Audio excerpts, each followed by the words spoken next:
porque eres digno de toda alabanza y gloria. Al abrir las páginas de tu santo libro, te pedimos que tú nos hables a nuestro entendimiento y a nuestro corazón, y que podamos tomar decisiones para vida eterna. Señor, necesitamos conocer tu verdad y ponerla por obra.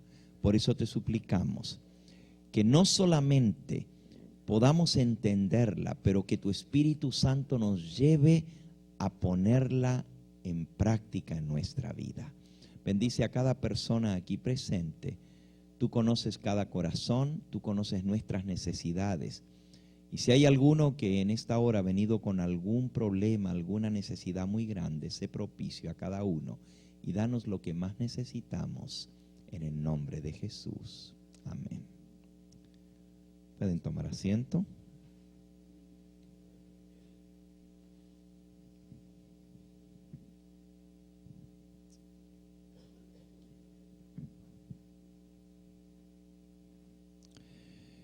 La más seria y la más urgente advertencia que jamás se haya dado en toda la Biblia se encuentra en el libro de Apocalipsis, en el capítulo 14.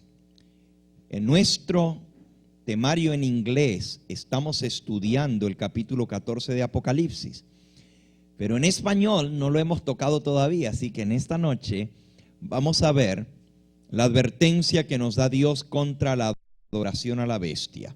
Apocalipsis capítulo 14. Y vamos a leer desde el versículo 6 en adelante. Vi a otro ángel que volaba en medio del cielo, que tenía el evangelio eterno, para predicarlo a los que habitan en la tierra, a toda nación, raza y lengua y pueblo. Decía a gran voz: temed a Dios y dadle gloria, porque ha llegado la hora de su juicio.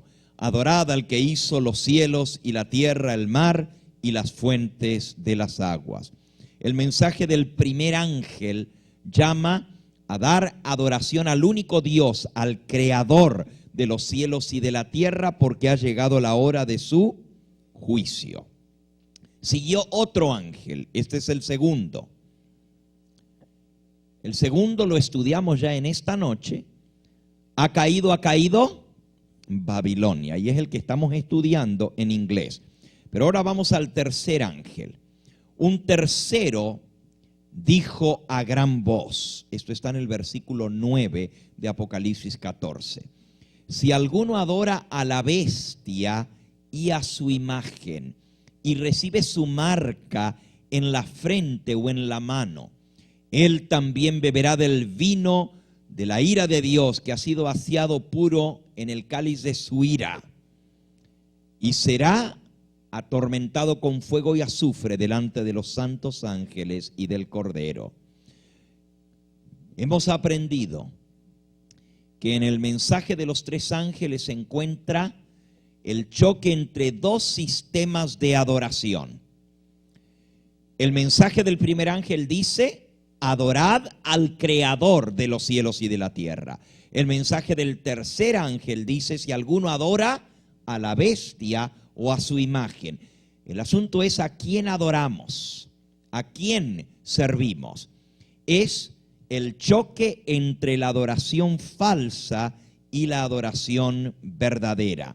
Por eso termina diciendo el versículo 12 del capítulo 14, al terminar el mensaje del tercer ángel: aquí está la paciencia de los santos, quienes guardan, ¿qué cosa?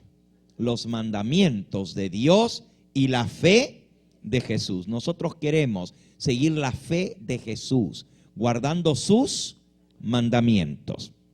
Y este mensaje, aunque es un mensaje muy duro, un mensaje muy fuerte, porque dice que si alguno adora a la bestia o a su imagen, va a beber del vino de la ira de Dios y será atormentado con fuego y azufre delante de los santos ángeles y del Cordero. Sin embargo, es un mensaje dado por un Dios cuyo corazón de amor está colmado de amor por la raza humana, porque Él no quiere que ninguno perezca, sino que todos procedan al arrepentimiento. Así que aquí en Apocalipsis vemos a un grupo que adora al Creador de los cielos y de la tierra, y vemos a otro grupo que adora ¿a quién? A la bestia. ¿Qué es la adoración a la bestia? Veamos en primer lugar cuál es la base de la verdadera adoración. ¿Por qué nosotros adoramos a Dios? ¿Por qué le servimos a Él? ¿Qué derecho tiene Él de que nosotros le adoremos? Bueno, en primer lugar, el libro de Apocalipsis nos presenta que Dios es digno de nuestra adoración porque Él es el Dios creador. Apocalipsis capítulo 4 y versículo 11. Digno eres tú, oh Señor y Dios nuestro, de recibir la gloria, la honra y el poder, porque tú has creado todas las cosas y por tu voluntad existen y fueron creadas. Apocalipsis capítulo 4 y versículo 11. Así que la primera razón por la cual adoramos a Dios es porque Él es el ¿qué? El Dios creador. ¿Se acuerdan que anoche en nuestro tema en español vimos la segunda razón cuando leímos en Deuteronomio la presentación del cuarto mandamiento? Que en lugar de decir 6 días trabajarás, pero el séptimo es reposo, porque en 6 días hizo Jehová los cielos y la tierra. En Deuteronomio dice 6 días trabajarás, mas el séptimo será reposo. Acuérdate que fuiste esclavo en la tierra de Egipto y que yo te redimí. Por eso te he dado el sábado, para que no te olvides de que yo te redimí. Así que la primera razón es la creación y la segunda es la redención. ¿Dejó Dios una señal de su autoridad creadora?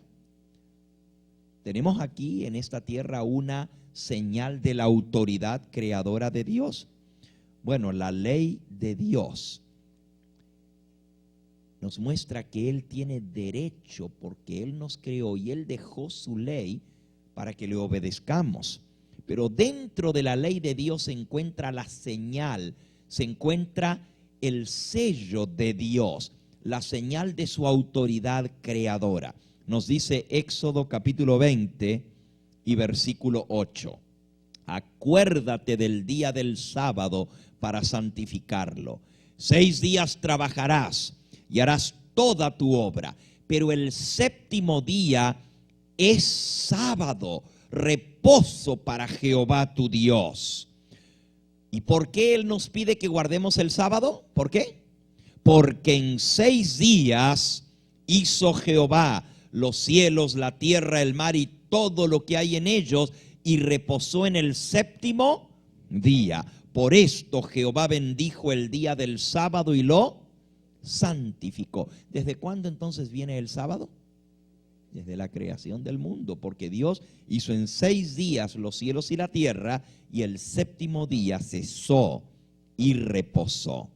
Ezequiel capítulo 20, en el versículo 12, usa un término muy interesante para referirse al sábado. Ezequiel 20:12 dice: les di también mis sábados para que fuesen por señal. Noten esa palabrita: para que fuesen una señal entre yo y ellos, dice el Señor, para que supieran que yo soy Jehová que los santifico. Ahora noten, Dios dice: les di mis sábados para que fueran una señal. Otra palabra para señal es sello. Sello o señal es la misma palabra en el idioma hebreo.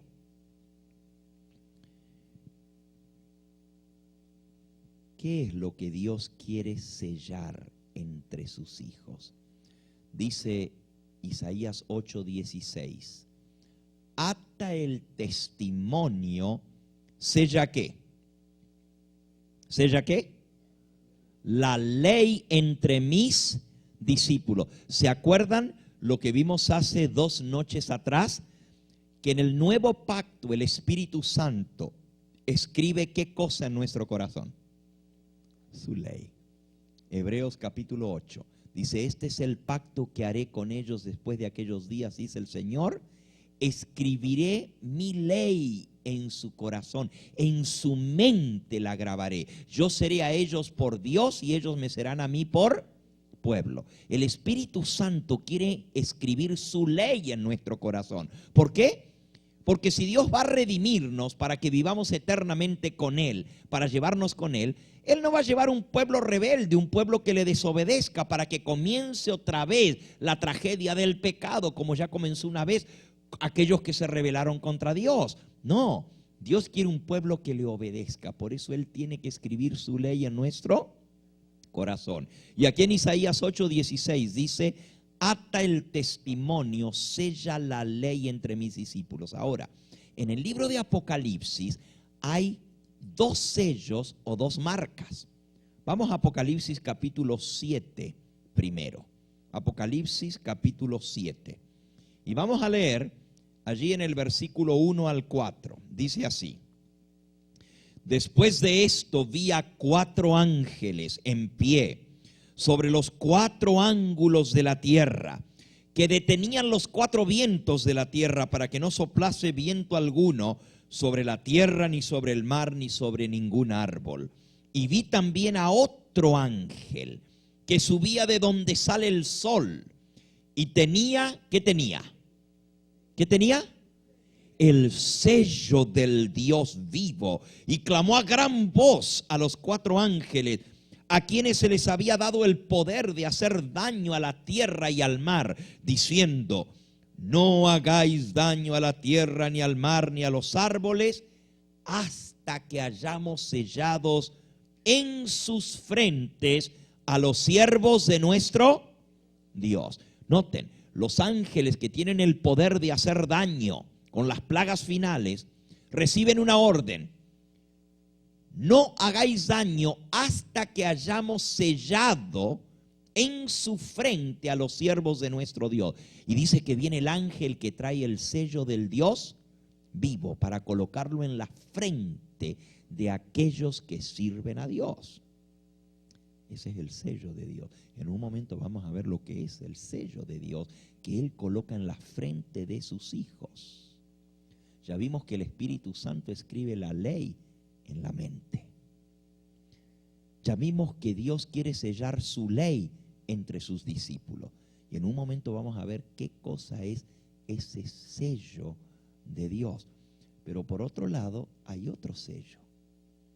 Si alguno adora a la bestia y a su imagen y recibe la marca en su frente o en su mano. Fíjense, el sello de Dios se coloca en la frente, pero la marca de la bestia se coloca en la frente o en la mano derecha. ¿Por qué esa diferencia? En un momento vamos a ver eso. Así que en el libro de Apocalipsis hay 2 grupos. Los que adoran al Creador tienen su sello, y los que adoran a la bestia tienen su marca. O tenemos el sello de Dios o tenemos la marca de la bestia. No hay otro grupo, solamente 2 grupos. Y Dios quiere sellar la ley entre sus discípulos, entre sus seguidores. Ahora, el sello de Dios se encuentra en el corazón mismo de la ley de Dios. Un sello, para ser un sello real, tiene que contener 3 elementos. Vamos a ver cuáles son esos 3 elementos. Todo sello tiene que tener en primer lugar el nombre. En segundo lugar tiene que tener el título. Y en tercer lugar tiene que tener el territorio. Por ejemplo, el sello del presidente de los Estados Unidos.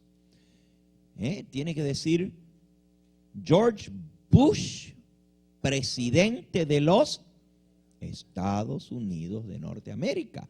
O el sello de la reina de Inglaterra tiene que traer su nombre y tiene que decir Queen of England and its territories. ¿Correcto? Ahora, si solamente dijera George Bush, no es suficiente porque hay un montón de George Bush en los Estados Unidos. Tampoco sirve que diga George Bush, presidente, su sello. ¿Por qué? Miren, en Chicago, el presidente de la Chicago Steel Company, de la compañía de acero de Chicago, se llama George Bush. Y es presidente de su compañía. Así que si el sello solo dijera George Bush, presidente, no es suficiente. Tiene que tener el nombre, tiene que tener el título, y tiene que tener el territorio. Nombre, título y territorio. Ahora, el sello de Dios también tiene que tener su nombre, su título y su territorio. Vamos a ver el cuarto mandamiento de la ley de Dios. El sello de Dios está en su ley. Una ley que no tenga sello no es válida. La ley tiene que tener el sello para que le dé autenticidad. Y solamente cuando está sellada esa ley, tiene autenticidad. Vamos a ver, en Éxodo capítulo 20, encontramos nosotros cuál es ese sello del Dios vivo. The seal of the living God, the Sabbath, el séptimo día es ese sello en la ley de Dios. Miren lo que dice. Acuérdate del día, versículo 8, de sábado, para santificarlo. 6 días trabajarás y harás toda tu obra, pero el séptimo día es sábado de reposo para Jehová tu Dios. Ahí está el nombre. ¿Cuál es el nombre de Dios? Jehová. ¿Y cuál es su título? Dios. Él es Dios. Jehová tu Dios. Y sigue diciendo, porque en 6 días, versículo 11, hizo Jehová los cielos, la tierra, el mar y todas las cosas que en ellos hay, y reposó en el séptimo día. Por tanto, Jehová bendijo el sábado y lo santificó. ¿Notaron? ¿Cuál es el territorio? El cielo, la tierra, el mar y todo lo que hay en ellos. Dios es el Dios creador de todo lo que existe, y por eso Él tiene derecho a exigir que sus criaturas le adoren. Así que el sello de Dios tiene que ver con su santo sábado, porque Él es el Señor tu Dios, creador del cielo y de la tierra. Ahora, el sello de Dios está en contraste con la marca de la bestia. ¿Notaron? Se le dio al ángel, que ya leímos, Apocalipsis capítulo 7, que subía del oriente, que tenía el sello del Dios vivo. Él dio la orden, clamó a los ángeles, a quienes les había dado el poder de hacer daño a la tierra y al mar, diciendo, no hagáis daño a la tierra, ni al mar, ni a los ángeles, ni a los árboles, hasta que marquemos con un sello la frente de los siervos de nuestro Dios. Apocalipsis capítulo 7. Ahora vayan por favor conmigo a Apocalipsis capítulo 9. Apocalipsis capítulo 9. Yo no pongo todos los versículos porque quiero que se acostumbren a buscar en su Biblia también, si no estamos nomás dependiendo de la pantalla. Así que busquen en su Biblia. Apocalipsis capítulo 9 dice en el versículo 4: se les mandó que no dañasen a la hierba de la tierra, ni a cosa verde alguna, ni a ningún árbol, sino solamente a los hombres que no tuviesen el sello de Dios en sus frentes. Así que los que van a ser dañados con las plagas son los que no tengan ¿qué? El sello de Dios en su frente. Por eso se necesita tener el sello de Dios. Ahora, el sello de Dios, ya vimos, está en la ley de Dios. Su nombre, su título, su territorio, el derecho que Él tiene sobre nosotros es porque Él nos creó. Y el sello de Dios y la ley de Dios se coloca en la frente. La marca de la bestia se coloca en la frente o en la mano derecha. ¿Por qué en la frente? La frente es símbolo de la inteligencia, del consentimiento. Por eso ya leímos antenoche: pondré mis leyes en la mente de ellos, las escribiré en su corazón, y seré su Dios y ellos serán mi pueblo. Ahora, justamente el diablo ha atacado el sábado porque es el sello de Dios en su ley. Si el diablo puede borrar el sábado, le quita la autoridad a Dios, porque la autoridad que Dios tiene es de que Él es el creador, porque Él tiene derecho a mandarnos, a decirnos lo que tenemos que hacer, a darnos mandamientos y leyes, porque Él es el creador. Pero el único mandamiento que nos presenta Dios como el creador, el que tiene derecho, es el cuarto. Por eso el diablo ataca. Y yo les decía anoche, un pastor evangélico una vez me dijo a mí: ¿y ustedes los adventistas por qué tanto el sábado y el sábado y el sábado? Y yo le digo: bueno, porque ustedes predican los otros 9, a nosotros nos toca predicar el que ustedes no predican. Pero es cierto, el diablo ha atacado especialmente ¿cuál? El cuarto mandamiento. Ese es el mandamiento que más el diablo ataca. Si él pudiera borrarlo, quitarlo de la ley de Dios, estaría feliz, porque entonces habría quitado el derecho que tiene Cristo. Y estaba profetizado, hermanos. Daniel capítulo 7 y versículo 25. Daniel 7, 25 está la profecía de ese poder a quien se le llama el cuerno pequeño. Y dice Daniel 7:25: hablará palabras contra el Dios Altísimo, y a los santos del Altísimo quebrantará, y pensará en cambiar los tiempos y la ley. Intentará cambiar las festividades y la ley. Fíjense, estaba profetizado más de 600 años antes del nacimiento de Cristo que este poder, que hablaría palabras contra el Dios Altísimo, intentaría cambiar los tiempos y la ley. Siendo que la controversia final gira en torno de la adoración. ¿Cuál es el poder aquí en la tierra que dice que tiene poder de cambiar la ley de Dios? Interesante, lo estamos viendo, lo hemos visto ya en las presentaciones en inglés, pero esta noche lo estamos viendo directamente en nuestra presentación en español. Miren lo que dice aquí la Iglesia Católica, en la revista católica El Centinela del 21 de mayo de 1995. Miren lo que dice. Tal vez el asunto más atrevido, el cambio más revolucionario que la iglesia alguna vez haya hecho, ocurrió en el primer siglo. El día santo, el sábado, fue cambiado del sábado al domingo, no por ninguna instrucción de las Escrituras, sino por la percepción del propio poder de la iglesia. La gente que piensa que las Escrituras deberían ser la única autoridad, deberían lógicamente llegar a ser adventistas del séptimo día y guardar la santidad del sábado. La misma Iglesia Católica dice: si usted va a seguir la Biblia, y si la Biblia es su única autoridad, pues hágase adventista entonces. ¿Por qué? Porque son los que están siguiendo lo que dice ¿qué? La Biblia. Porque ¿quién cambió el sábado por el domingo? ¿Está en la Biblia el cambio? ¿Lo cambió Cristo? ¿Lo cambiaron los apóstoles? ¿Quién lo cambió?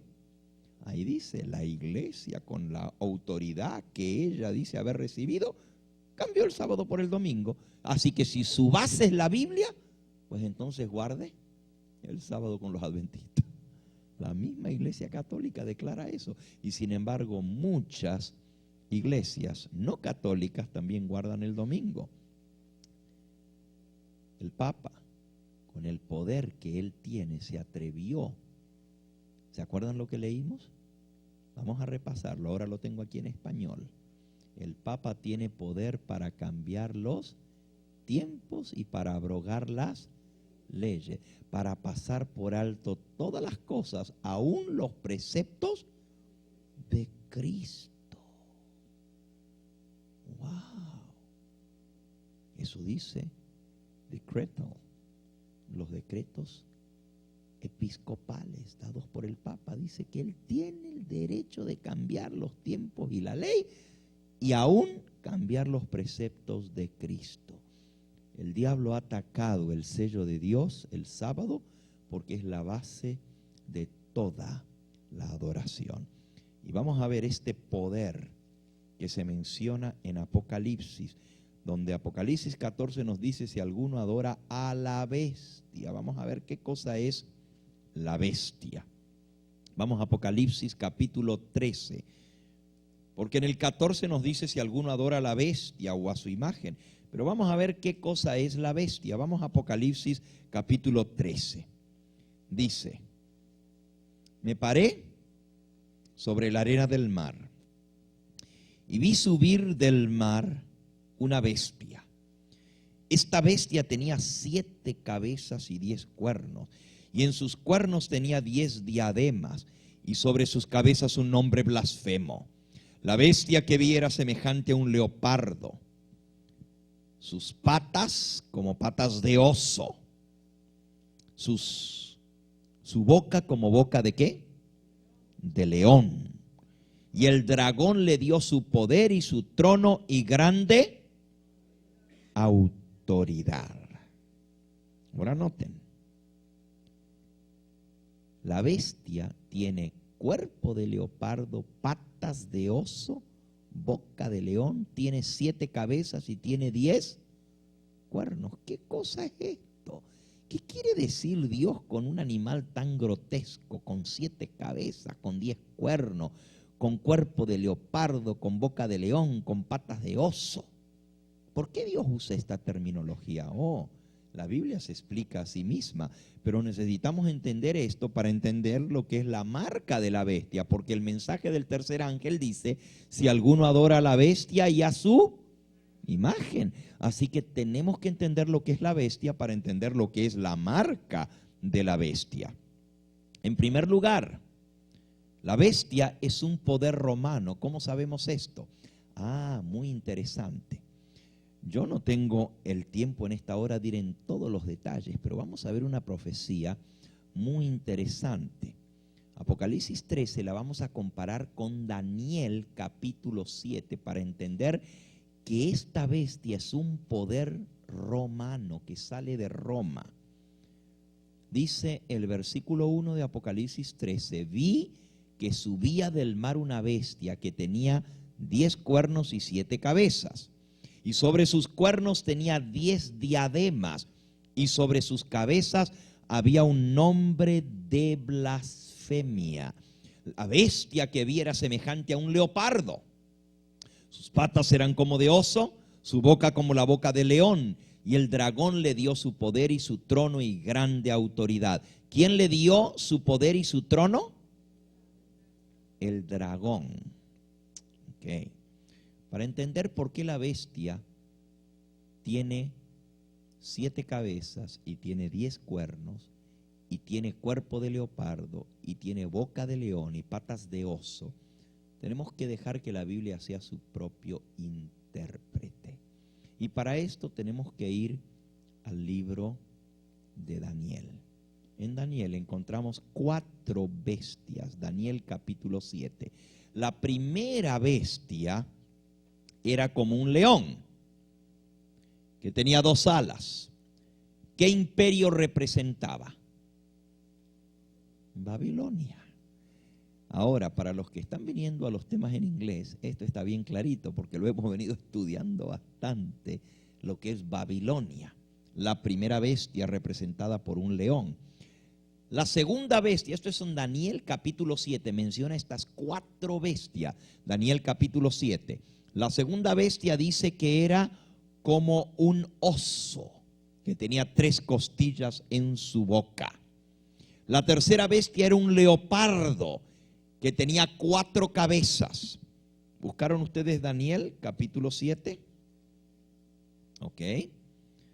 La primera bestia, dice en el versículo 3, 4 bestias subían del mar. La primera, versículo 4, era como un león y tenía alas de águila. La segunda bestia, versículo 5, era semejante a un oso. Se alzaba más de un costado que del otro y tenía 3 costillas en su boca. Versículo 6. Después de esto miré aquí otra bestia semejante a un leopardo con 4 alas de ave en sus espaldas. Tenía también esta bestia 4 cabezas y le fue dado dominio. Y ahora el versículo 7. Y luego miré una bestia espantosa y terrible y en gran manera fuerte, que tenía dientes grandes de hierro, devoraba, desmenuzaba, las sobras las pisoteaba con sus pies y era muy diferente de todas las bestias que vi antes. Y tenía ¿cuánto? 10 cuernos. Ahora vean, por favor, mientras yo contemplaba los cuernos, he aquí que otro cuerno pequeño salía entre ellos, y delante de él fueron arrancados 3 cuernos de los primeros. Y este cuerno tenía ojos como de hombre y una boca que hablaba grandes cosas. Den vuelta a la página. Daniel capítulo 7, versículo 17. Estas 4 bestias, le explica el ángel a Daniel, representan 4 reinos que se levantarán en la tierra, y después recibirán el reino los santos del Altísimo y poseerán el reino hasta el siglo eternamente y para siempre. Yo tuve deseo de saber la verdad acerca de la 4ª bestia, que era tan diferente a las otras, espantosa en gran manera, que tenía dientes de hierro, uñas de bronce, devoraba, desmenuzaba, las sobras las hollaba con sus pies, y asimismo acerca de los 10 cuernos que tenía en su cabeza, y del otro que le había salido, delante del cual habían caído 3, y este mismo cuerno tenía ojos y boca que hablaba grandes cosas y parecía más grande que sus compañeros. Veía que este cuerno hacía guerra contra los santos y los vencía, hasta que vino el anciano de día y se sentó y le dio juicio a los santos del Altísimo, y llegó el tiempo y los santos recibieron el reino.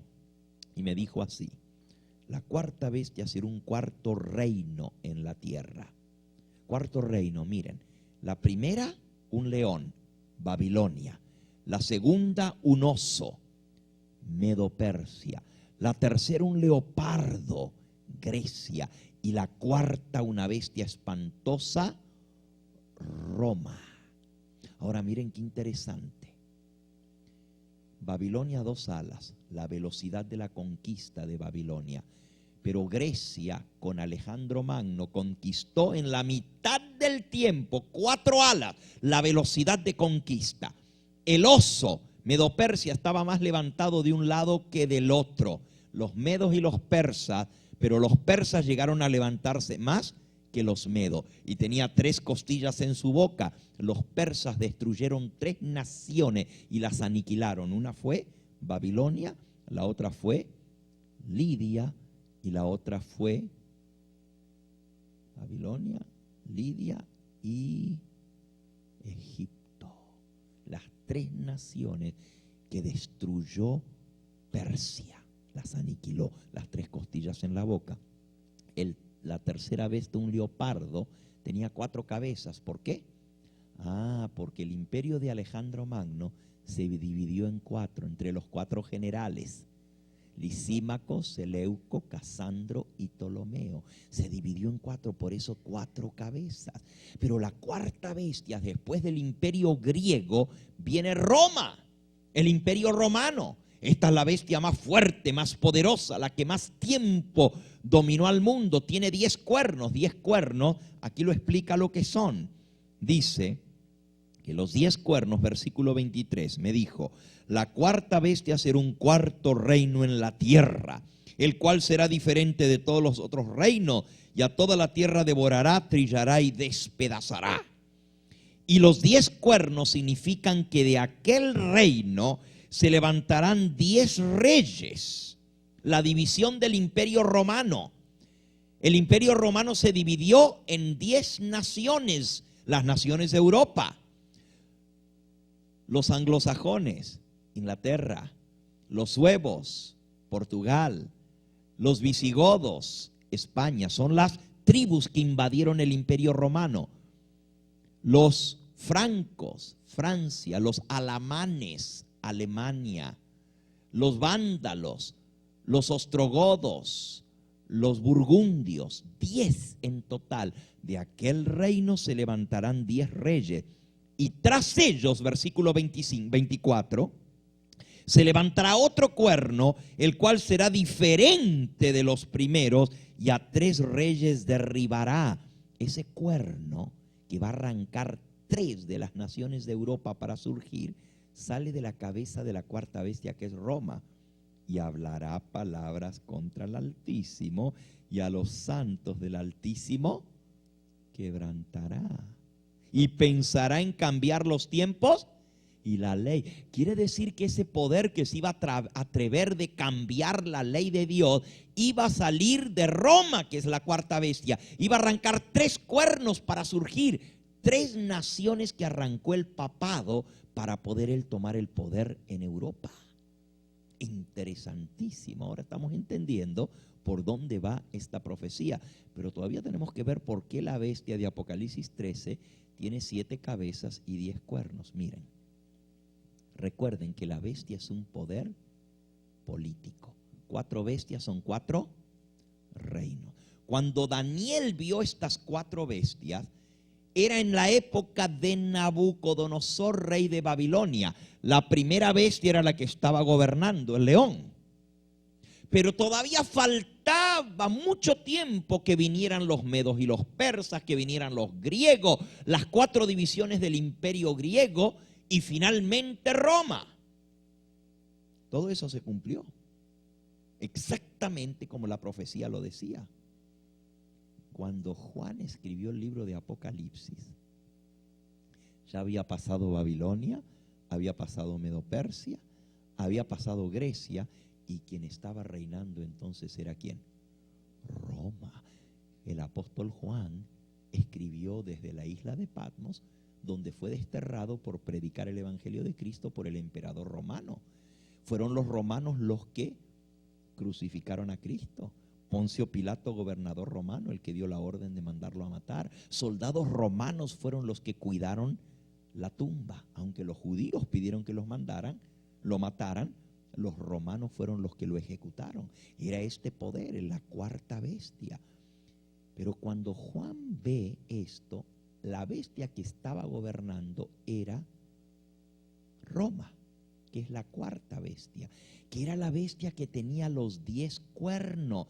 Cuando Juan la vio, él vio que tenía 10 cuernos. Todavía no le habían arrancado los 3, porque en la época de Juan todavía no había surgido el papado. Entonces dice, yo vi una bestia que subía del mar, que tenía 7 cabezas y 10 cuernos. La bestia es el poder político manejado por la falsa religión, el poder religioso. Una bestia es el poder político unido con la falsa religión. Ahora, ¿por qué 7 cabezas? Miren qué fácil.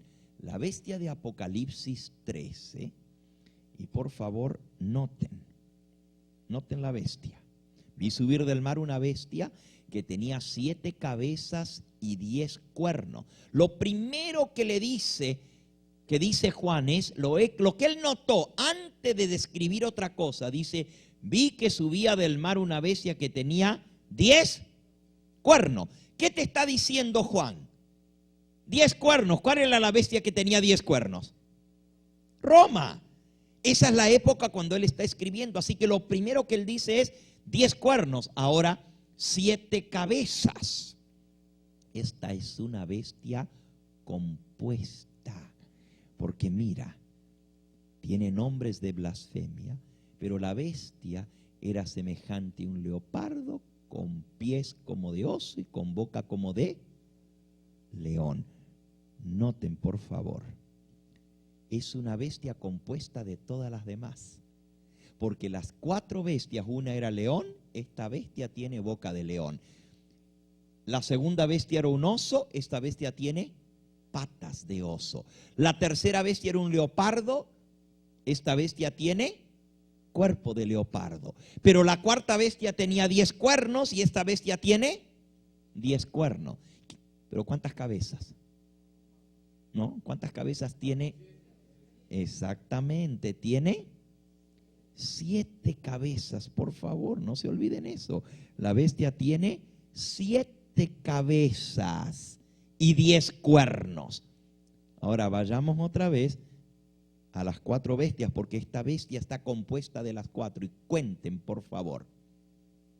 1 cabeza, 2 cabezas, 3 cabezas, 4, 5, 6 y 7. Las 7 cabezas vienen de las 4 bestias anteriores, un total de 7 cabezas. Y los 10 cuernos, porque la cuarta bestia tiene 10 cuernos. Así que, y tiene boca de león, patas de oso, cuerpo de leopardo y 10 cuernos. O sea que es una bestia compuesta de todas las bestias anteriores. Representa el poder político manejado por la religión falsa. Como ya vimos, de Babilonia la religión falsa pasó a los persas, pasó a los griegos, pasó a los romanos y finalmente pasó al Papa. Ese cuerno pequeño que le sale tiene que ver con el surgimiento del papado. Y eso es lo que vamos a ver en esta noche. Vamos un poquito más adelante aquí. ¿Quién es el dragón que le da autoridad?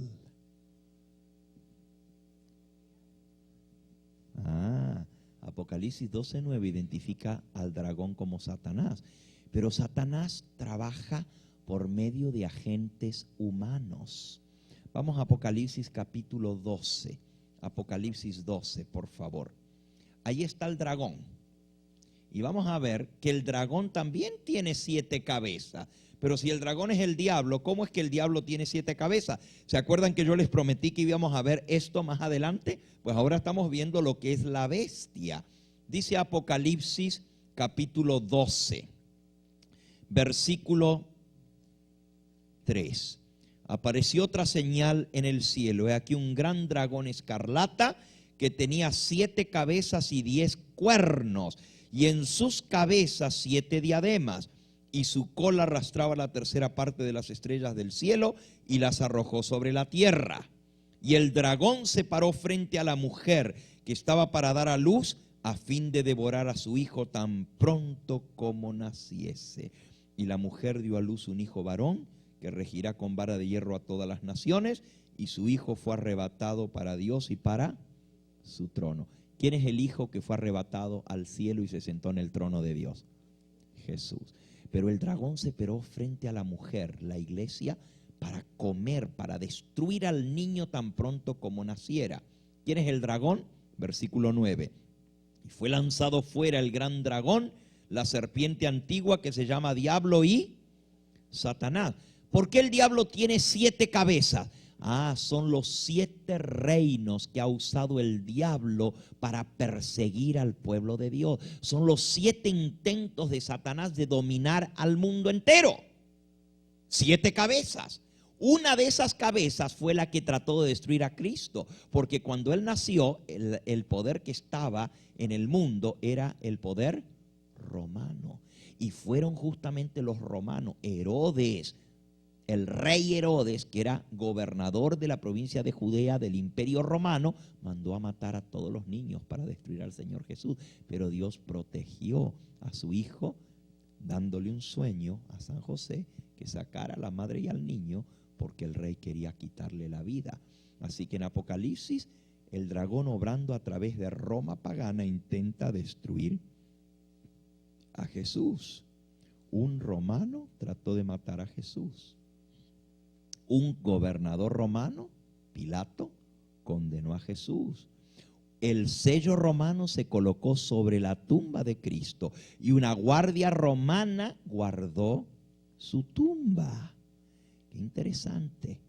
Roma, capital del mundo, llega a ser ahora el poder descrito por el profeta. Ahora miren lo que dice. ¿Cómo de la Roma pagana se pasó a la Roma cristiana? Noten que la bestia tenía 10 cuernos, pero entre ellos salió un cuerno pequeño. Quiere decir que el cuerno pequeño, el que habla palabras contra el Altísimo, sale de Roma. Por eso es un poder romano, porque sale de la cabeza de la cuarta bestia. Miren lo que dice el profesor Labianca, profesor de historia de la Universidad de Roma. Un tremendo, es el que escribió el libro de texto que se estudia en Roma para la historia. Dice: a la sucesión de los césares, los emperadores romanos, siguió la sucesión de ¿quiénes? De los pontífices romanos. Cuando Constantino dejó Roma, él dejó su silla ¿a quién? Al pontífice. Por eso dice que el dragón le dio su trono, su dominio y su autoridad. Roma le pasó el poder al Papa. Constantino, al hacerse cristiano, saca su capital de Roma y la pasa a Constantinopla y le deja el poder al obispo de Roma para que él se siente en el trono. Característica número 2. Es un poder religioso, no solamente político, sino religioso mundial. Porque dice el versículo 8 de Apocalipsis 13, y lo adorarán todos los habitantes de la tierra, cuyos nombres no están escritos en el libro de la vida del Cordero, quien fue inmolado desde la fundación del mundo. Así que lo van a adorar los habitantes de la tierra. Este poder, esta bestia, por eso dice, si alguno adora a la bestia, si la bestia se hace adorar, es que se cree que es como ¿quién? Como Dios. Es un poder religioso, muy clarito. Lo adorarán todos los moradores de la tierra. Oigan, hasta los árabes han hecho pacto con el Papa. Hasta se ha reunido con los dirigentes judíos, no solamente con los reyes de toda la tierra, los presidentes de las naciones, pero hasta el lama de la India, de Pakistán, los líderes religiosos. Ustedes lo ven en las noticias, cada vez va saliendo un nuevo líder religioso. El obispo de Canterbury, la iglesia de Inglaterra, ellos no creen en el Papa y sin embargo ahora han hecho las paces entre el obispo de Canterbury y el Papa, con Juan Pablo II. Los musulmanes fueron a reunirse con él. Los judíos fueron a reunirse con él. Hasta Fidel Castro se reunió con él. Es un poder político mundial. Todos los moradores de la tierra lo adorarán. Increíble. Tercera característica.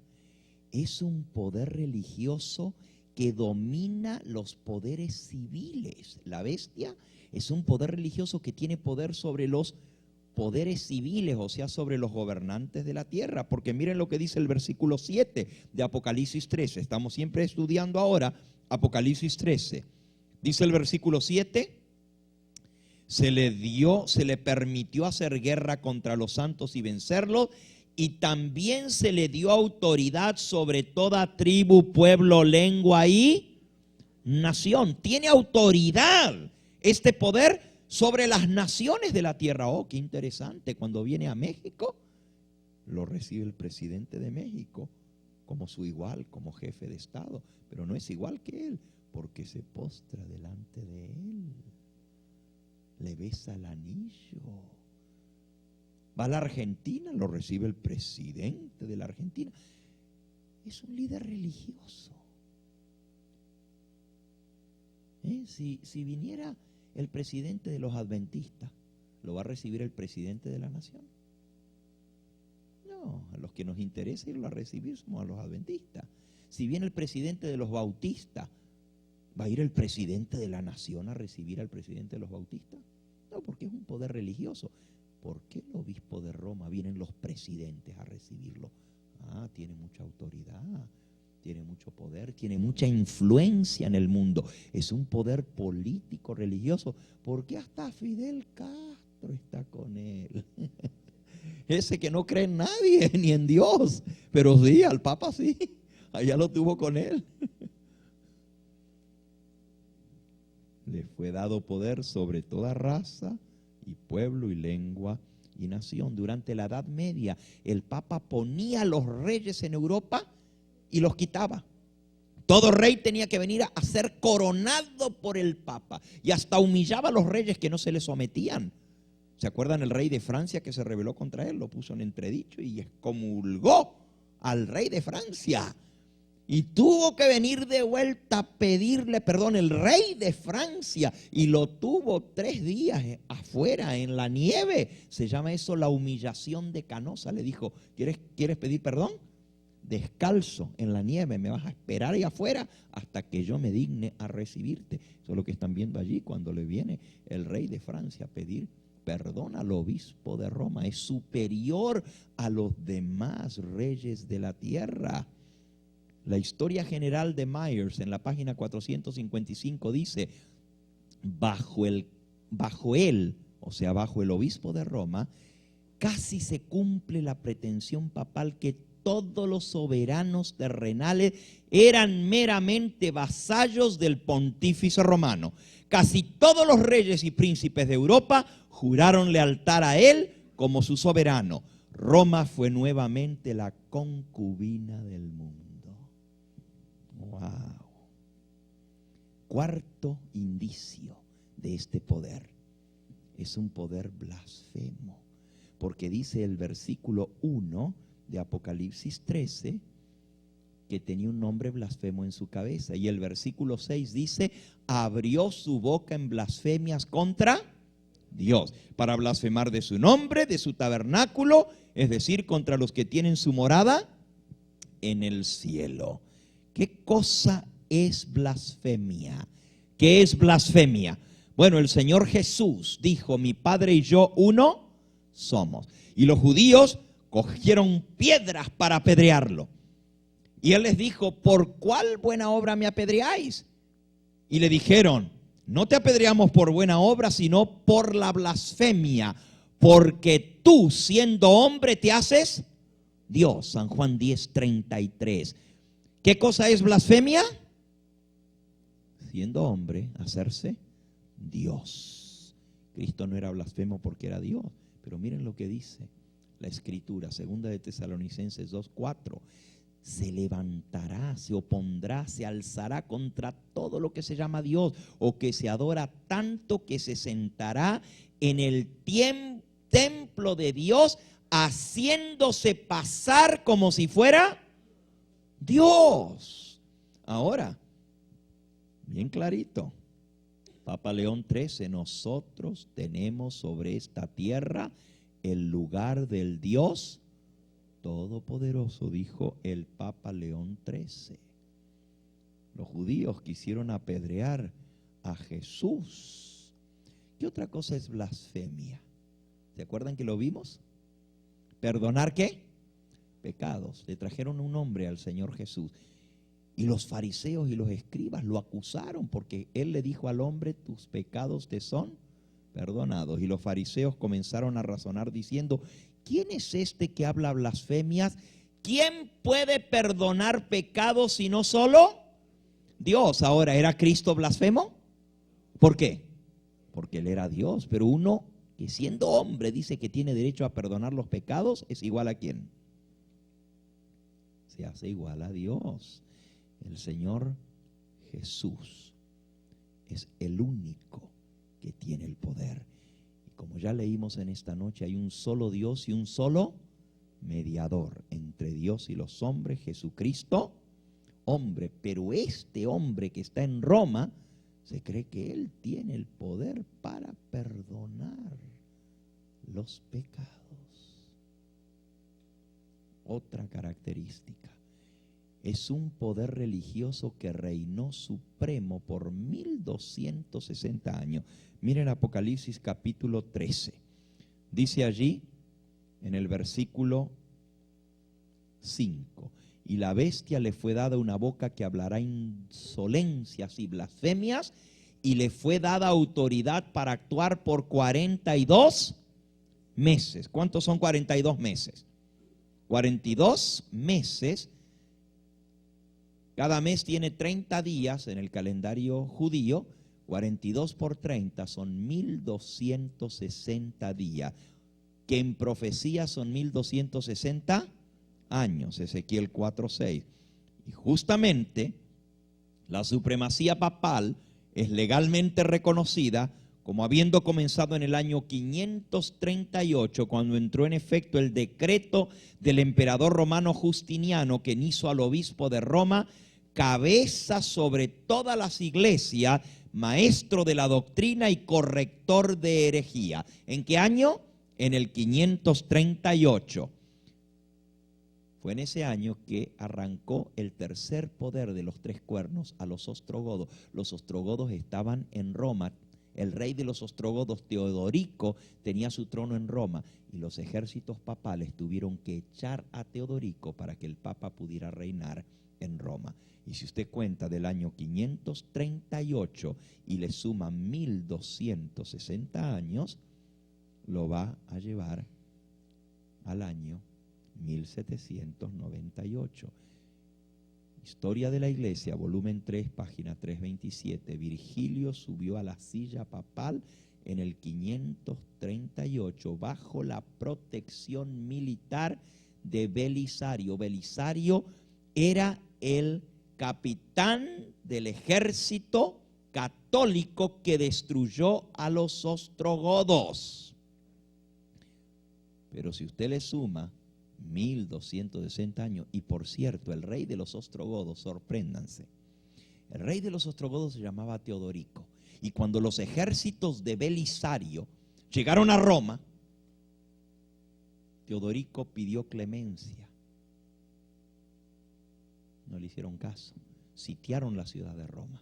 Y cuando Teodorico vio que estaba perdido, porque los ejércitos venían a quitarlo a él del trono, ejércitos católicos, porque Teodorico no era católico, Teodorico era arriano, no se sujetaba al obispo de Roma.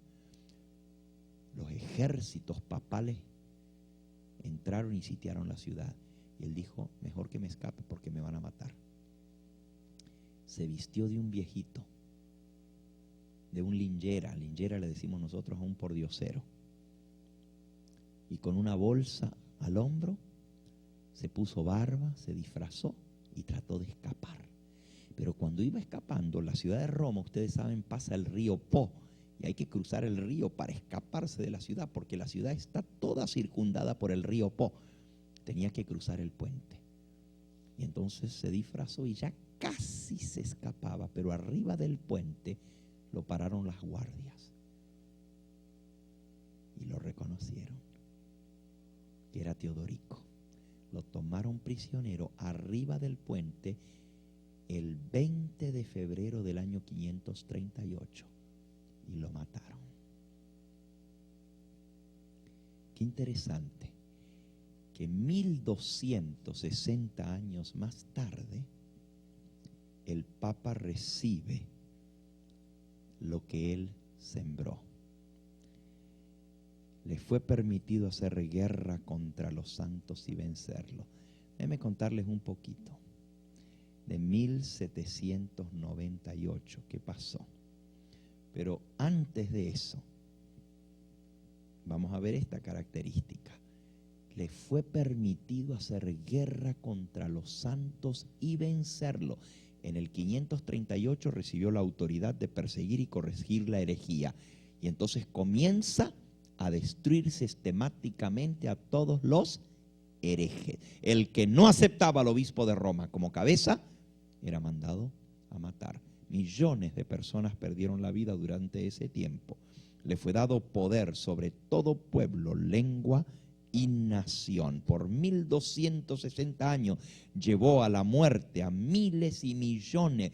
Las cruzadas contra los albigenses, contra los cátaros, contra los lollardos, las cruzadas contra los valdenses, contra los hugonotes, la noche de San Bartolomé, todas esas historias donde millones perdieron la vida por el único crimen que no se sujetaban al obispo de Roma.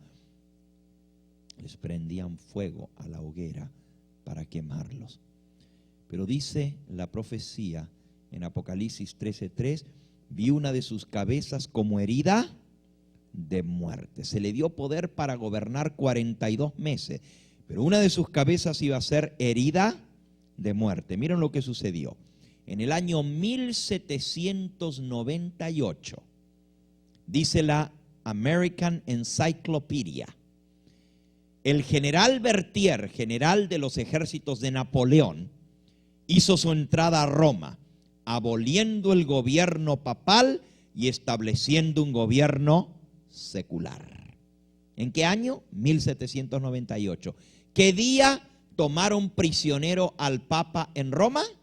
El 20 de febrero. Hasta la fecha exacta se cumplió.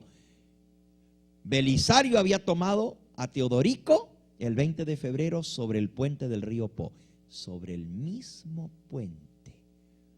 1260 años más tarde, hasta en el día exacto, el Papa fue tomado prisionero y fue llevado a Francia por los ejércitos de Napoleón y se abolió el gobierno papal. Por eso dice la Escritura, Apocalipsis 13:9, si alguno tiene oído, ¿qué? Oiga. Si alguien lleva en cautividad, es llevado en cautividad. Y el que a hierro mata, a hierro muere. Si alguno mata a espada, tiene que ser muerto a espada. Aquí está la perseverancia y la fe de los santos. Sexta característica. Esa herida mortal que recibió el papado en 1798, que parecía que se acababa para siempre su poder, porque se quitó el gobierno del Papa en Roma y se puso un gobierno secular. Se le quitó sus territorios pontificios. Más de la mitad de Italia le pertenecía al papado. Le quitaron sus territorios, pero esa herida mortal iba a ser ¿qué? Curada. Dice, vi una de sus cabezas como herida de muerte, Apocalipsis 13:3, pero su herida mortal fue sanada y toda la tierra se maravilló en pos de la bestia. Miren qué interesante cuando esa herida mortal fue sanada. Ahí está el periódico de San Francisco Chronicle, ¿ok? Y dice, Mussolini y Gasparini sign a historic Roman pact. Firman el pacto romano histórico. ¿En qué año? En el año 1929, el famoso Tratado de Letrán, donde se le devuelve al Papa parte de los territorios pontificios. Dice ahí en el periódico, el interrogante romano, esta noche era un asunto del pasado y el Vaticano estaba en paz con Italia, poniendo los autógrafos en el memorable documento, sanando la herida. Se mostró extremada cordialidad entre ambos. San Francisco Chronicle, el 11 de febrero de 1929. El Tratado de Letrán, donde se le devuelve al Papa sus derechos para volver a gobernar. Se le devolvió parte del territorio, la Ciudad del Vaticano. ¿Sabían ustedes que la Ciudad del Vaticano no pertenece a Italia? Es un país independiente, es un estado libre y soberano. La Ciudad del Vaticano no está dentro de la ciudad de Roma, pero no pertenece a Roma ni pertenece a Italia. Los que viven en el Vaticano tienen su propio pasaporte del Vaticano. Los que viven en el Vaticano son ciudadanos del Vaticano y se les llama el Estado del Vaticano. El Estado del Vaticano. Por eso cuando el Papa va a visitar otros países lo reciben como jefe de Estado. Tienen su propia moneda, tienen su propio idioma, no el italiano, sino el latín. Tienen su propio ejército, la Guardia Suiza, que cuida al Papa continuamente. Es el Estado más pequeñito del mundo. No hay ninguna otra nación más chiquitita que esa. El Estado, miren, hasta las islitas aquí del Caribe son más grandes que el Vaticano, porque el Vaticano lo que tiene es 1 kilómetro. 1 kilómetro de largo. Miren, ¿qué nación va a tener 1 kilómetro de largo? Ni la misma Caimán tiene más que eso, ¿verdad? Una nación tan chiquita y sin embargo tan poderosa. ¿Saben cuántos habitantes hay? Ustedes piensan que ustedes son chiquitos porque tienen 40,000 habitantes. Aquí en el Caimán. Déjenme decirles, el Vaticano tiene 3.600 habitantes. Y todito, ahí no hay problema de control de natalidad. No, ahí no hay problema de control de natalidad, porque ahí todos son célibes, no se casan. Hay monjas que viven en el Vaticano y tienen pasaportes del Vaticano, pero el 98% de los ciudadanos del Vaticano son hombres y todos tienen cargos eclesiásticos. Los 3.600 habitantes tienen cargos eclesiásticos. Interesante. ¿Y por qué una nación tan pequeñita tiene tanto poder? Porque tiene el oro del mundo, los tesoros del Vaticano y el dinero. El Banco Ambrosiano, que es el Banco del Vaticano, tiene acciones en todos los bancos del mundo. Ustedes dicen que aquí en Gran Caimán es un centro bancario en el mundo. Vayan a averiguar de quiénes son las acciones principales en los bancos de Canadá, en el Banco de América de Estados Unidos, en el Citizen, en el Citibank, en el Banco de América. Los accionistas principales son el Vaticano. El dinero del mundo tiene una influencia tremenda. 3.600 habitantes. Y uno dice, pero ¿cómo tanto poder? Dice, la herida mortal fue sanada y se maravilló toda la tierra en pos de la bestia. Y la adoraron todos los moradores de la tierra. Ahí están, el Papa siendo recibido en los países asiáticos con el Dalai Lama. Ahí está. La adoraron todos los moradores de la tierra. Séptima característica: tendría prominencia mundial en el tiempo del fin. Dice que toda la tierra se maravillaría en pos de la bestia. El papado ha logrado una influencia mundial y un prestigio y una prominencia que nunca antes había logrado. Pero dice Apocalipsis 13:18, y miren otra característica, esta está interesantísima. Si estás dormido, wake up, despiértate, porque ahora viene algo muy interesante. Miren lo que dice Apocalipsis 13:18. Aquí hay sabiduría. El que tiene entendimiento calcula el número de la bestia, porque es número de un hombre y su número es 666. El título oficial del obispo de Roma, Vicarius Filii Dei, el vicario de Cristo, the Vicar of Christ, el vicario de Cristo. Y miren, cuando usted suma las letras en latín, Vicarius Filii Dei, aquí tiene el valor de las letras. La B vale 5, la I vale 1, la C vale 100, la A no tiene valor, ni la R tampoco, pero la I vale 1, la B vale 5, la F no tiene valor, pero la I vale 1, la L 50, la I vale 1, y la I vale 1, y la D vale 500, y la I vale 1, la E no tiene valor numérico en latín. Vicarius Filii Dei, si usted lo suma, 666. Otra característica más. A través del Apocalipsis, el número 7 representa perfección, el número 6 representa imperfección. La bestia representa un falso sistema religioso con autoridad humana en vez de la autoridad de Cristo, tradiciones del hombre en lugar de la palabra de Dios, una ley que sustituye los mandamientos de Dios y un falso descanso en lugar del verdadero sábado. Por eso Dios llama a que nadie adore a la bestia ni a su imagen y que no reciba la marca. Y ahora vamos a terminar con esto. ¿Qué específicamente es la marca de la bestia? La marca de la bestia tiene que ser una señal de su autoridad, del poder que tiene la iglesia de Roma. Este sello es un sello literal en la cabeza y en la mano. ¿Por qué?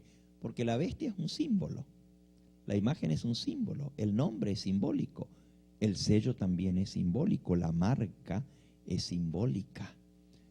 Ya vimos que el cuerno pequeño de Daniel 7, y no vamos a repasar esto, pero aquí están cumplidas todas las características que vimos para mostrar que es el mismo poder. Y como la controversia central se centra en la adoración, a quién vamos a adorar, dice a Daniel 7:25 que ese mismo poder, el cuerno pequeño o la bestia, pensará en cambiar los tiempos y la ley. ¿Qué fue lo que cambió la Iglesia Católica, este poder? Dice, por supuesto que la Iglesia Católica dice que el cambio fue hecho por ella. El acto es una marca de su poder y autoridad eclesiástica en asuntos religiosos. La Iglesia Católica fue la que cambió la santidad del sábado al domingo. Dice la revista católica del 1 de septiembre de 1923, The Catholic Record, el domingo es nuestro signo de autoridad. La iglesia está por encima de la Biblia y esta transferencia de la observancia del sábado es una prueba de nuestro poder. La misma iglesia dice, la prueba de nuestro poder es que cambiamos el sábado por el domingo, porque la iglesia está por arriba ¿de qué? De la misma Biblia. Ahora, ¿tiene alguna persona hoy en día la marca de la bestia? ¿La tiene alguien? Dice, si alguno adora a la bestia o a su imagen y recibe la marca en su frente o en su mano.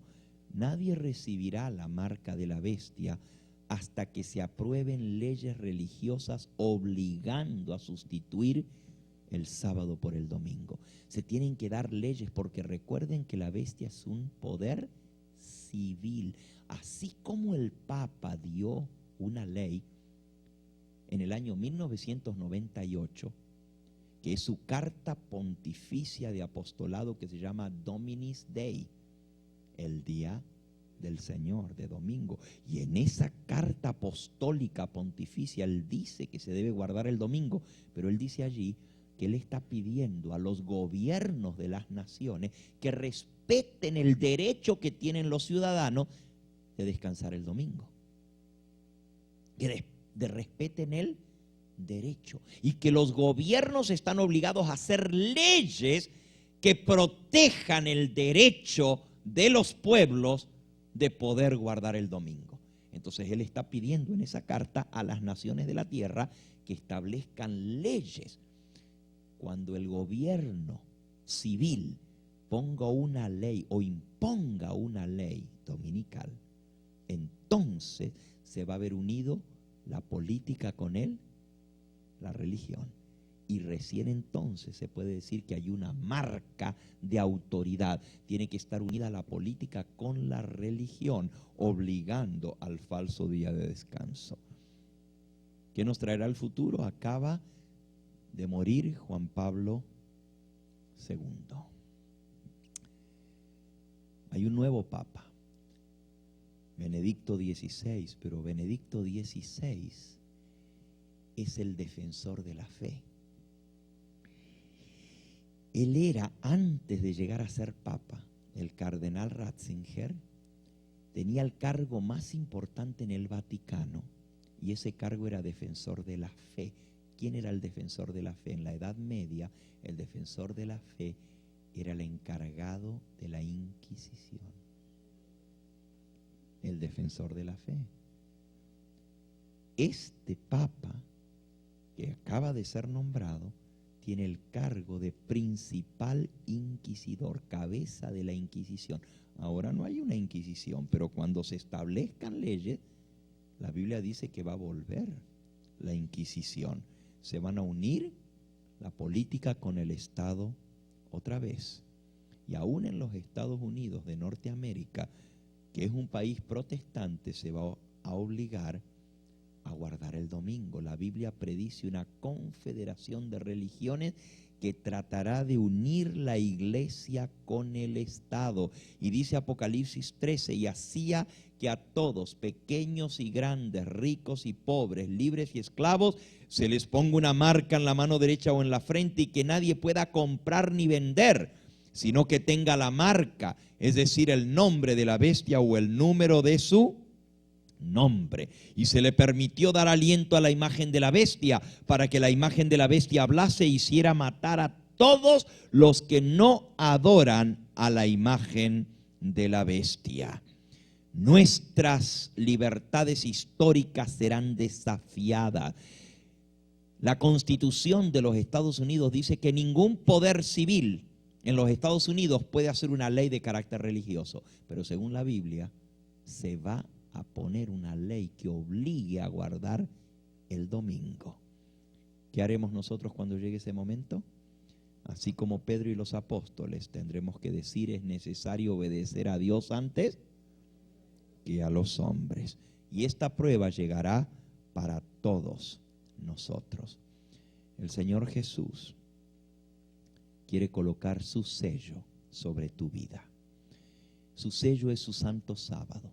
Cuando tú le reconoces a Él como Señor y Salvador, como Creador y Redentor, tú dices: Señor, te obedezco.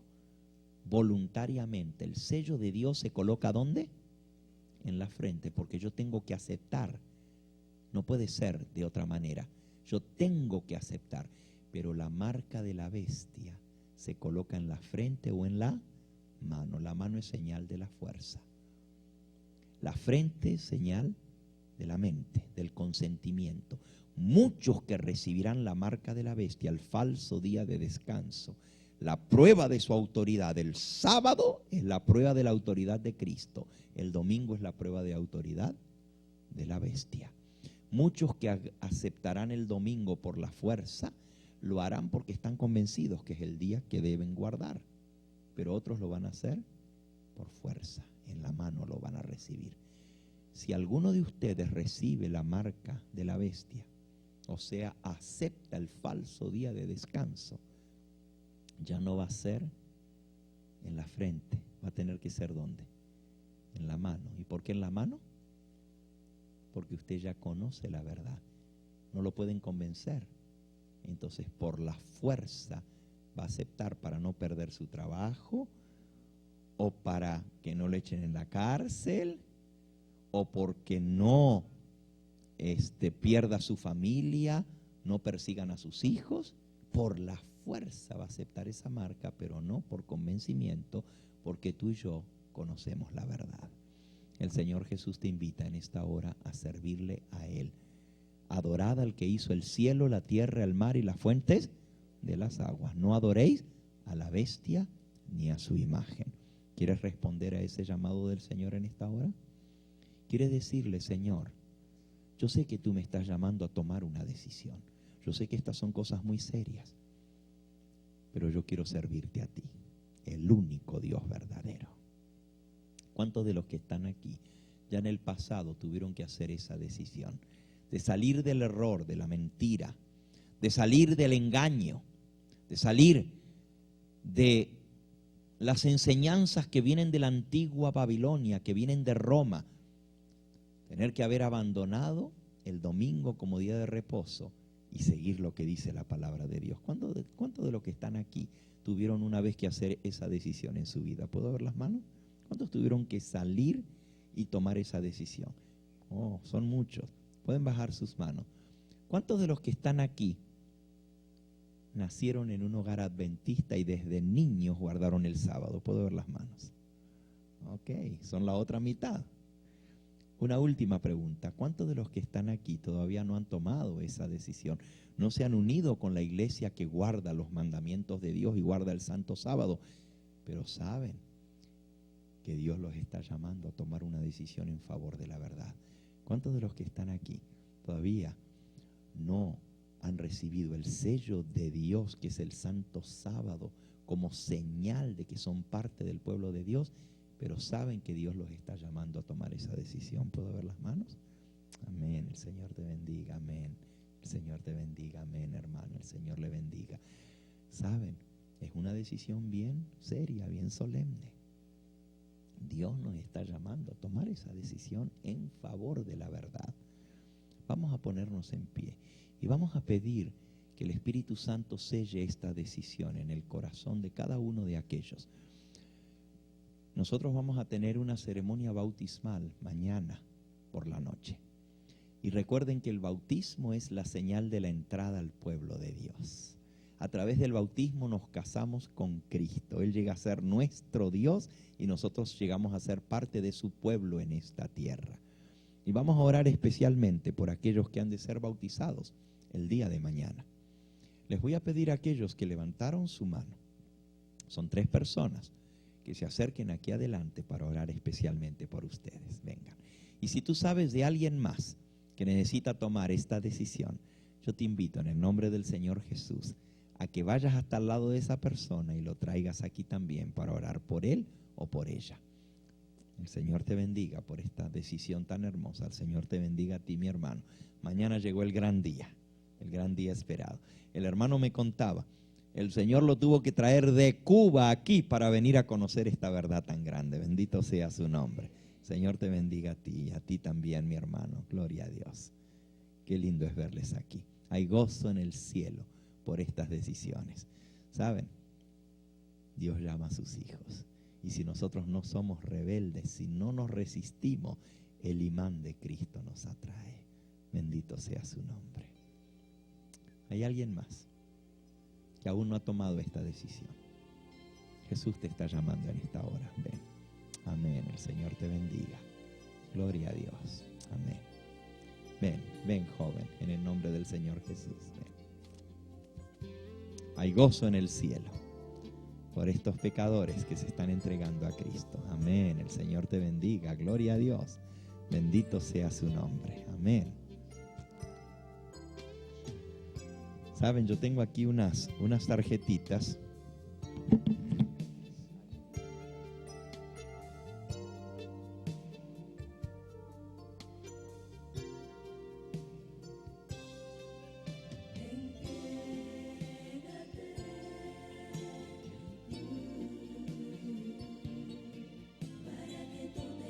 Esta tarjetita dice: mi decisión por Cristo.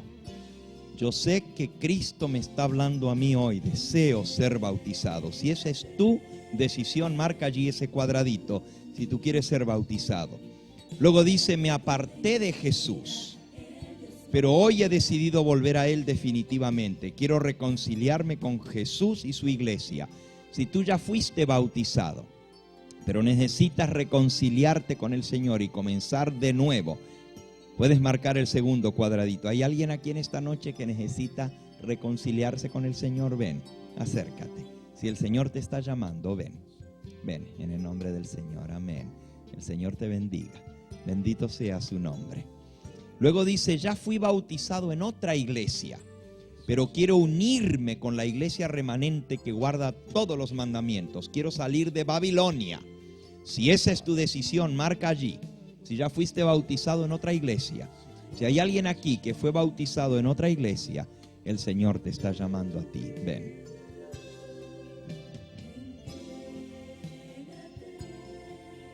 Entrégate al Señor.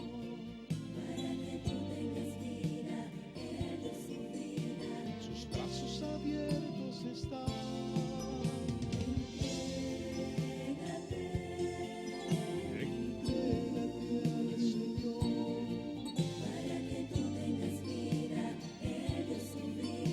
Sus brazos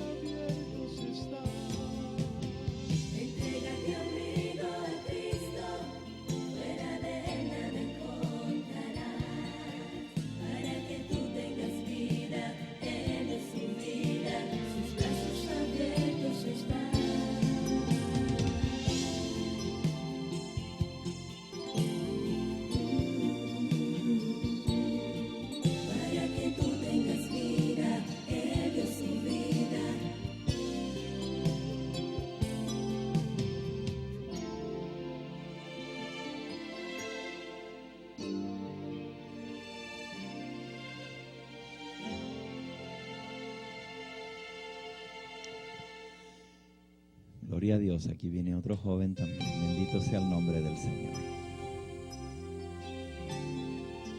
Amén.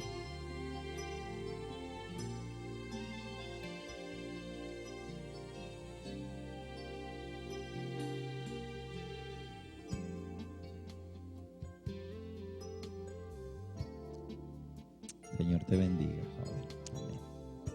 Amén. Si hay alguien más que necesita una tarjetita, se la vamos a hacer llegar allí donde está.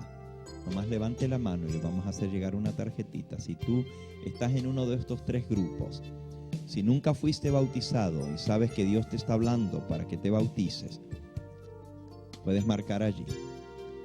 Si te apartaste de Jesús, pero has decidido regresar al redil, marca el segundo cuadradito. Y si fuiste bautizado en otra iglesia, pero no te enseñaron del Santo Sábado, y quieres salir de Babilonia para seguir los mandamientos del Señor, marca el tercer cuadradito aquí. ¿Alguien más necesita una tarjetita?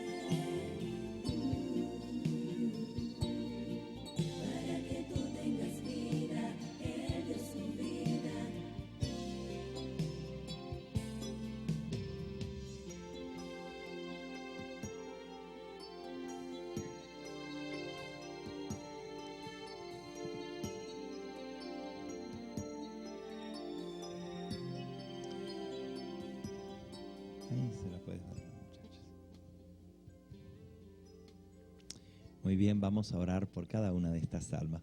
Los que van a ser bautizados el día de mañana, se pueden quedar un ratito para hablar con el pastor. También tenemos un joven que nos está ayudando como obrero bíblico para ayudarles a responder sus preguntas. Si a alguno de ustedes le gustaría hablar con este servidor, con el pastor Gambetta en privado, o con el pastor Joseph, o con nuestro obrero bíblico, y también tenemos a nuestro ayudante musical, que él también tiene experiencia para podernos ayudar en este asunto. Lo único que tienen que hacer es pedirnos. Estamos dispuestos. Nos dicen cuándo y a qué hora, y nosotros estamos dispuestos a ir con ustedes, a reunirnos ya sea aquí en la iglesia, a reunirnos en su casa, donde ustedes quieran. Estamos dispuestos a acompañarles y a ayudarles a tomar esta decisión. ¿Ok? Le voy a pedir al pastor que pase aquí adelante. Le voy a pedir a nuestro hermano Elmer, que se acerque aquí, y le voy a pedir al hermano Núñez que venga aquí también. Venga. Este es el equipo de los que estamos trabajando aquí para ayudarles a ustedes. Cualquiera de nosotros podemos ayudarles a solucionar cualquier problema que ustedes tengan. Lo que ustedes necesiten, estamos a su disposición. Pueden hablar con nosotros y estamos dispuestos a reunirnos. Si quieren algo en privado, si necesitan hablar con un pastor, alguna necesidad que ustedes tengan, estamos dispuestos a servirles. Okay, vamos a inclinar el rostro para orar. Pastor, los que vienen mañana para el bautismo, ¿qué deben traer? Ropa interior. Aquí les dan la bata, ¿no es cierto? Okay. Aquí pueden traer una toalla. Pueden traer un cambio de ropa interior, y entonces aquí se les va a dar la bata bautismal para que puedan ser bautizados. Vamos a orar. Amante Dios, bendito y glorificado sea tu nombre en esta hora. Señor, tú nos has hablado a través de tu palabra. Nos damos cuenta que un gran engaño ha venido sobre el mundo. Millones y millones de personas, sin saberlo, están siguiendo las costumbres y prácticas de la religión falsa. Están siguiendo a un hombre en lugar de seguir a Dios. Están siguiendo mandamientos de hombres en lugar de seguir tus mandamientos. Y están recibiendo una marca que los identifica con el poder que se cree que tiene el derecho de cambiar la ley de Dios.